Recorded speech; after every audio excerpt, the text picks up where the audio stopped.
अस्सलाम students, welcome to world of education. और आज हम वर्ल्ड ऑफ एजुकेशन की इस वीडियो के अंदर बात करेंगे फिजिक्स 101 लेक्चर नंबर 4 की। लेक्चर नंबर 4 जो है वो फोर्स और न्यूटन लॉज के मुताबिक है। पहला पॉइंट आपका ये है कि object tend to stop if they are in motion. इसके अंदर या इस पूरे चैप्टर के अंदर हम जो बेसिक कॉन्सेप्ट पढ़ेंगे वो मोशन के बारे में पढ़ेंगे, मूवमेंट के बारे में पढ़ेंगे। तो वो कह रहा है कि अगर एक ऑब्जेक्ट जो है वो टेंड टू स्टॉप, अगर वो एक या तो वो रुका हुआ है या वो मोशन में है, हरकत में है, तो हमें इसके लिए स्टॉप करने के लिए या मूवमेंट करवाने के लिए किसी भी ऑब्जेक्ट को force is required to keep something moving. तो हमें इसके लिए फोर्स जो है वो रिक्वायर्ड है, फोर्स हमें चाहिए है। फोर्स हम किसे कहते हैं? हम कहते हैं कुव्वत को या ताकत को। This was a natural thing. वो कह रहे हैं कि आपने ये एक देखा होगा कि to believe in because we see object stop moving after some time, frictionless motion is possible to see when only in rather special circumstances.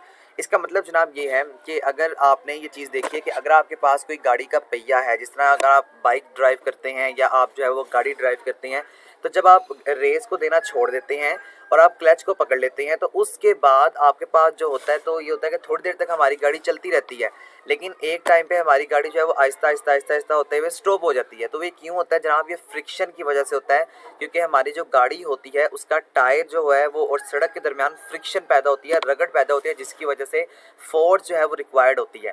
तो इसी वजह से हमारा जो वर्क होता है या जो हमारी गाड़ी होती है वो स्टॉप हो जाती है। फिर मॉडर्न व्यू देख लें जनाब। मॉडर्न व्यू में क्या था? मॉडर्न व्यू में इसी चीज़ को जो आपकी ऑपोजिट फोर्स वर्क कर रही होती है उसको हम इनर्शिया का नाम देते हैं। जिस तरह देखिए, आपको कह रहा है कि resistance to change in motion. अगर आपकी मोशन में चेंज आ रहा है, कोई आपको रेजिस्ट कर रहा है, रेजिस्ट का मतलब कि आपकी मोशन को तब्दील करने पे मजबूर कर रहा है, basically this criteria is known as inertia. Inertia बहुत इंपॉर्टेंट है आपके एमसीक्यूज के पॉइंट ऑफ व्यू से, इसको याद रखिएगा। More inertia means it is harder to make a body accelerate और डी एक्सेलरेट। इसका मतलब ये है कि जनाब आपको ज़्यादा फोर्स रिक्वायर्ड है अगर आपके पास इनर्शिया ज़्यादा है। इनर्शिया किसका नाम है? इनर्शिया नाम है रेजिस्टेंस का। फोर्स आपके जो ऑपोजिट वर्क कर रही है, जिस तरह अगर आप बाइक या गाड़ी को ड्राइव करते हैं तो उसके ऑपोजिशन जो है वो हमारे पास एयर होती है, हवा होती है, जिसके बदले में हमें मूवमेंट करनी होती है। तो आप रेस देते हैं, चूँकि हमारी रेस उस हवा के आने वाले प्रेशर से ज़्यादा है, इसी वजह से हम जो है वो मूवमेंट कर लेते हैं, इसी वजह से हमारी जो गाड़ी है वो चलना स्टार्ट हो जाती है। उसके आगे न्यूटन का फर्स्ट लॉ देख लें जनाब। न्यूटन का फर्स्ट लॉ ये था जो हम जूनियर क्लास में पढ़ के आ चुके हैं। यहाँ पर भी वही है जो मैं आपको कॉन्सेप्ट दूंगा, लेकिन थोड़ी सी वर्डिंग चेंज है। कि न्यूटन का फर्स्ट लॉ आपको ये कहता है कि अगर एक चीज़ मूवमेंट में है, यानी मूव कर रही है, मोशन में है, तो उसे मोशन में रहने दिया जाए, और अगर एक चीज़ स्टॉप है तो उसे स्टॉप रहने दिया जाए, अनलेस अगर कोई दूसरी एक्सटर्नल फोर्स आके उस पर एक्ट ना करे। जिस तरह अगर आप एक देखें, अगर आपने एक चेयर को एक जगह पर रखा हुआ है, तो आप इस चेयर को रख के जाएं तो आप 10 साल के बाद भी आएंगे तो आपकी चेयर की हालत तो वो नहीं होगी, लेकिन आपकी चेयर उसी जगह पर मौजूद होगी जहाँ पर आप रख कर गए थे। तो ये बेसिकली कॉन्सेप्ट है आपके न्यूटन फर्स्ट लॉ का। तो इसका मतलब ये होता है कि अब अगर मैंने इस चेयर को उठाना है तो मैं डेफिनेटली अपने आर्म को, अपनी बाजू को आगे करूँगा, अपनी फोर्स लगाऊंगा और उसके बाद उस चेयर की पोजीशन को चेंज कर दूंगा। इसी तरह से अगर आपने गाड़ी जो है वो स्टॉप करनी है, जो कि गाड़ी मूवमेंट में है, तो आप स्टॉप करने चाहते हैं तो आप ब्रेक्स को अप्लाई करते हैं। तो वो जो ब्रेक्स हम अप्लाई कर रहे होते हैं उसको हम कहेंगे न्यूटन फर्स्ट लॉ, यानी कि उस ब्रेक्स ने हमारे फोर्स से ज़्यादा प्रेशर लगाया, जिसकी वजह से हमारे पास एक रिजल्ट निकल आया और हमारी जो गाड़ी है वो स्टॉप हो गई। उसके आगे जनाब आपको न्यूटन का फर्स्ट लॉ समझ आ गया। आगे आपको बता रहे हैं न्यूटन सेकंड लॉ के मुताबिक आपने याद रखना है कि जो एफ है ये डायरेक्टली प्रोपोर्शनल है जनाब ए के। एफ फॉर फोर्स और A for acceleration. Force is directly proportional to acceleration the greater the mass of the body. अब देखिए आपको एक बेसिकली वर्किंग बता रहा है। न्यूटन का जो सेकंड लॉ है वो F equal to M A है।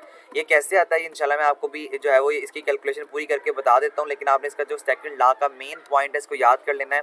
और आप इसको डिफाइन इस तरह भी कर सकते हैं, the product of mass with acceleration is known as Newton second law of motion. अब चूँकि जो फोर्स है वो डायरेक्टली प्रोपोर्शनल टू एम है और जो ए है ये आपका डायरेक्टली प्रोपोर्शनल टू 1/m है। अब ये आप दोनों एक दूसरे के बराबर रख लें, इसको V1 कह लें, इसको 2 कह लें, तो ए जो है ये चूँकि ऊपर 1 है, इसके साथ f मल्टीप्लाई होगा, तो जब f इसके साथ मल्टीप्लाई होगा तो ये f/m हो जाएगा। अब ये m यहाँ पर डिवाइड हो रहा है, दूसरी तरफ जाके ये मल्टीप्लाई हो जाएगा, तो ये f equal to f is directly proportional to ma बन जाएगा। अब आपको इस डायरेक्टली प्रोपोर्शनल को खत्म करने के लिए एक साइन चाहिए, वो साइन हम न्यूटन सेकंड लॉ के मुताबिक अभी अप्लाई करेंगे, लेकिन अभी जो आपका सेकंड लॉ बन गया that is f equal to ma, और ये जो आपको डायरेक्टली प्रोपोर्शनल नजर आ रहा है इसको हम जो है वो उसके साथ a के साथ जो है वो खत्म कर सकते हैं, या k के साथ आप इसको बड़ी आसानी से खत्म कर सकते हैं। तो ये आपका न्यूटन का सेकंड लॉ है, इसको याद रखिएगा। अभी आपको रिलेशनशिप के बारे में बता रहा है, ये m जो है वो मास है, a जो है वो एक्सेलरेशन है, और f जो है ये आपके लिए फोर्स का काम करती है। इसकी आपने एक्सप्लेनेशन पढ़ लेनी है, मैंने आपको जो है वो मैथमेटिकल कैलकुलेशन सारी करवा दी है। आगे force has dimension of mass multiply by acceleration, और अगर इसकी शॉर्ट फॉर्म देखें डायमेंशन की तो MLT-2। ये आपने याद कर लेना है, ये आपके MCQs में आपके क्विजेस के अंदर बहुत दफ़ा पूछा जाता है, तो आपने इसको अपने MCQs के पॉइंट ऑफ व्यू से याद कर लेना है। जो फोर्स होती है उसकी डायमेंशन होती है MLT-2 सॉरी, ठीक है। In the MKS stand for दोबारा से मास किलोग्राम सिस्टम। MKS की फुल फॉर्म याद रखिएगा स्टूडेंट्स, मास किलोग्राम सिस्टम के अंदर क्या होता है, जो यूनिट होता है हमारी फोर्स का दैट इज अ न्यूटन, और इसको हम सिंबल देते हैं एन का, where 1 newton equal to 1 kilogram metre second square, ठीक है। ये आपने पूरा पॉइंट एज इट इज उठा के याद कर लेना, ये आपके पेपर में ज़्यादा आता है। फिर फोर्सेस कैन बी इंटरनल और एक्सटर्नल, वो कह रहा है फोर्सेस दो तरह की हो सकती हैं, इंटरनल भी फोर्सेस हो सकती हैं और एक्सटर्नल फोर्सेस भी हो सकती हैं। इंटरनल फोर्सेस से जी तो स्टूडेंट्स, इंटरनल फोर्सेस वो फोर्सेस होती हैं जो अंदरूनी काम कर रही होती हैं, जिस तरह इंजन आपको इंटरनली फोर्सेस देता है, और एक्सटर्नल हमारे पास रिजल्ट आता है। इसी तरह से स्टूडेंट्स जो एक्सटर्नल फोर्स होती है ये वो फोर्स होती है जो हम फिजिकली तौर पे किसी चीज़ पे अप्लाई करते हैं। आपको ये बता रहा है जिस तरह अट्रैक्शन ऑफ एटम्स है, तो ये आपके पास इंटरनल फोर्स है। आपने देखा होगा जो एटम्स होते हैं वो एक दूसरे को आपस में क्या करते हैं, या तो ये अट्रैक्शन करते हैं या रिपेल करते हैं, तो ये इंटरनली फोर्सेस हैं। एक्सटर्नल फोर्सेस जिस तरह आप कह लें कि आपके पास जो होती हैं एप्लीकेशंस होती हैं, लाइक आप पुशिंग कर रहे हैं वुड को, आप चेयर को उठा के एक जगह से दूसरी जगह पे शिफ्ट कर रहे हैं, तो ये आपके पास एक्सटर्नल फोर्सेस हैं। उसके आगे यही एग्जांपल इसने आपको देखें बताई हुई जो मैंने आपको बता दिया कि पुशिंग द वुड, देखें वो एग्जांपल दी हुई जो मैंने आपको यहाँ पे बता दी है। इसका सेकंड जो लॉ है न्यूटन का, इसको याद रखिएगा, ये ज़्यादा इंपॉर्टेंट है। उसके आगे वो कह रहा है कि फोर्सेस आर वेक्टर्स, हम फोर्सेस को वेक्टर्स के मदद से ऐड भी कर सकते हैं। कैसे ऐड करेंगे, F equal to F1 plus F2 plus F3। ये कैसे होता है जनाब, ये होता है इस तरह से है कि अगर आपके पास इस तरह का कोई पाथ है, तो इस पाथ का कोई आपने कैलकुलेशन करनी है या आपने इस पाथ का एरिया फाइंड करना है, तो आप डायरेक्टली इस पाथ का एरिया फाइंड नहीं कर सकते हैं। आपको छोटे छोटे पाथ्स में लाइक दिस इस तरह आपको इस जो है वो इसको डिवाइड करना पड़ता है। तो बाद में जो भी आपके पास जो होगी कैलकुलेशन करने के बाद आप इसको डिवाइड करेंगे, तो आप इसको इस तरह से लिखेंगे F equal to F1 plus F2 plus F3। उसके आगे आपको बता रहा है कि gravity acts directly on the mass of body, ये भी इंपॉर्टेंट लाइन है, इसको भी याद रखिएगा। जो ग्रेविटी होती है ये हमेशा बॉडी के ऊपर डायरेक्टली डिपेंड करती है, यानी कि जितनी भारी हमारी चीज़ होगी वो उतनी ही तेज़ी के साथ नीचे आएगी, ठीक है। और ये भी एक एक्सपेरिमेंटली तौर पे कहा जाता है कि अगर इस दुनिया के अंदर या इस एनवायरनमेंट के अंदर एयर मौजूद ना हो, तो हमारी भारी से भारी चीज़ और हल्की से हल्की चीज़ भी एक ही वक्त के अंदर नीचे आएंगी, तो ये एयर की वजह से होता है। तो आपने ये बात याद कर लेनी है, जो ग्रेविटी होती है ये हमेशा डायरेक्टली डिपेंड करती है हमारे बॉडी के मास पे। मास हम कहते हैं कि हमारी बॉडी कितना वेट रखती है, उसका कितना साइज़ है।